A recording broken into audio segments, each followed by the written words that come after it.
Hi welcome to మా ఇంటి వంట అఫీషియల్ ఛానల్. ఫస్ట్ ఈ వీడియోలోకి వెళ్ళే ముందు ఛానల్ని సబ్స్క్రైబ్ చేసుకోండి ప్లీజ్.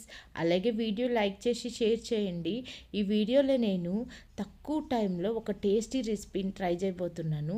అది ఎవరైనా గెస్ట్లు వచ్చినప్పుడు కానీ మనకి ఎవరైనా టేస్టీగా తినాలనిపించినప్పుడు కానీ సింపుల్గా అయిపోయే రెసిపీ అండి ఇది, బగారా రైస్. సో నేనైతే స్టవ్ ఆన్ చేసుకొని కుక్కర్ ఆన్ చేసుకొని ఆయిల్ పోసుకొని ఆయిల్ హీట్ అయ్యాక చెక్క మొక్క బిర్యానీ సామాను అన్నీ వేసుకుంటున్నాను. ముఖ్యంగా ఇందులో షాజీరా ఇంపార్టెంట్ అండి.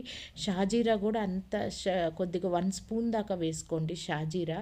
వన్స్ ఒక్కసారి ఫ్రై అయ్యాక కట్ చేసి పెట్టుకున్న ఆనియన్ కూడా ఇలా వేసుకోండి. ఆనియన్ వేసుకున్నాక కొద్దిగా ఆనియన్ కలర్ చేంజ్ అయ్యే వరకు లో ఫ్లేమ్లోనే ఫ్రై చేసుకోండి. ఇలా ఆనియన్ ఫ్రై అయ్యేలోపు ఒక 2 పచ్చిమిర్చి తీసుకొని కట్ చేసి పెట్టుకోండి. వన్స్ ఆనియన్ ఫ్రై అయిపోయింది అనుకోండి, ఇట్లా కొద్దిగా కలర్ చేంజ్ అయితే చాలు, ఎక్కువ పర్లేదు. వన్స్ ఆనియన్ ఫ్రై అయిపోయాక పచ్చిమిర్చి కట్ చేసి పెట్టుకున్న పచ్చిమిర్చిని కూడా వేసి లో ఫ్లేమ్లోనే ఒక 2 మినిట్స్ ఇలా ఫ్రై చేసి పెట్టుకోండి. ఇలా ఫ్రై చేసుకున్నాక మనం ఫ్రెష్గా నూరిన అల్లం వెల్లుల్లి పేస్ట్ కూడా రెడీ చేసి ఉండాలి పక్కన. సో నేనైతే అల్లం వెల్లుల్లి పేస్ట్ కూడా ఇక్కడ వేస్తున్నాను చూడండి. 1 స్పూన్ అల్లం వెల్లుల్లి పేస్ట్ వేసుకోండి. అల్లం వెల్లుల్లి పేస్ట్ పచ్చివాసన పోయేదాకా ఫ్రై చేసుకున్నాక కొద్దిగా పుదీనా కొత్తిమీర కూడా వేసుకొని ఒక 2 మినిట్స్ అలా ఫ్రై చేసుకోండి. అలా ఫ్రై చేసుకున్నాక 20 మినిట్స్ నానబెట్టుకున్న బాస్మతి రైస్ని అయితే నేను కుక్కర్లో వేసుకుంటున్నాను. నేను 1 గ్లాస్ బాస్మతి రైస్ తీసుకున్నాను. 1 గ్లాస్ బాస్మతి రైస్కి 1.5 గ్లాస్ వాటర్ అయితే పడుతుందండి. ఏ గ్లాస్ అయితే బాస్మతి రైస్ తీసుకుంటున్నారో అదే గ్లాస్తో 1.5 గ్లాస్ వాటర్ కూడా తీసుకోండి. ఇలా వాటర్ కూడా పోసేసుకున్నాక నీట్గా అంతా మిక్స్ చేసుకోవాలి.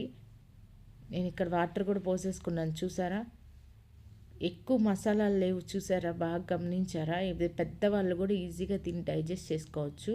బ్యాచిలర్స్ అయితే చాలా సింపుల్గా చేసుకోవచ్చు అండి. దీంట్లో ఇప్పుడు సరిపడినంత ఉప్పు వేసుకోండి.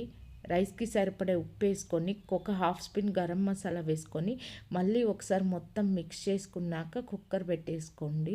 కుక్కర్ పెట్టుకున్నాక లో ఫ్లేమ్ కాదు, మీడియం ఫ్లేమ్ కాదు, మీడియం కన్నా ఒక్క రూంత మంట పెద్దదిగా పెట్టి, అంటే మీడియంకి హైకి మధ్యలో పెట్టండి మంటని పెట్టి అలా 2 విజిల్స్ రంపించేయండి. బాస్మతి రైస్ కదా, ఒక 10 మినిట్స్లో ఈ డిష్ అనేది ప్రిపేర్ అయిపోతుంది. చాలా ఈజీగా టేస్టీగా ఈ డిష్ని మీరు ప్రిపేర్ చేసుకోవాలంటే ఈ విధంగా ట్రై చేయండి, చాలా టేస్టీగా ఉంటుంది.